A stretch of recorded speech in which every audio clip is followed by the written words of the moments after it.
जैसे कि आप लोग वीडियो में देख सकते हैं, इसी टाटा मोटर्स के शोरूम का आज उद्घाटन है, जिसके उद्घाटन में पावर स्टार पवन सिंह को इनवाइट किया गया है।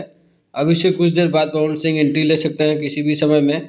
और ये लेट भी इसलिए हो रहा है क्योंकि कल रात भर प्रोग्राम था और दिन में भी प्रोग्राम था होली वाला, जिसके चलते काफ़ी समय ले सकते हैं। अगले दिन कोई भी बंदा ले सकता है। वहीं पवन सिंह को भी यहाँ पे पहुँचना है और कल के प्रोग्राम के बाद यहाँ पे थोड़ा सा लेट ज़रूर हो रहा है क्योंकि दिन में 12 साढ़े 12 का टाइमिंग था और अभी तक पवन सिंह पहुंचा नहीं है। कल का आप लोग स्टेज शो देखे होंगे, पूरा माहौल जमा हुआ था। पहले तो बी4U के द्वारा होली का प्रोग्राम जो आयोजित किया गया था बी पार्क गोरखपुर में, और इसके बाद फिर वहाँ से पवन सिंह को जाना पड़ा क्या कहते हैं अयोध्या में माँ कामाख्या धाम महोत्सव में। वहाँ पर भी अब गजब की भीड़ जमी थी, वहाँ पे गजब माहौल बना था। बहुत सारे वीडियो सोशल मीडिया पे और मेरे भी यूट्यूब चैनल पर डाले गए थे, जिसको आप लोगों ने देखा होगा, नहीं देखा होगा तो जाकर देख सकते हैं। फिलहाल कुछ देर बाद पवन सिंह यहाँ पे पहुँचने वाले हैं और जैसे ही पहुँचेंगे बहुत सारा वीडियो आपको देखने को मिलेगा। तो चैनल को सब्सक्राइब, वीडियो को लाइक करना नहीं भूलिएगा, वीडियो को शेयर जरूर कीजिएगा।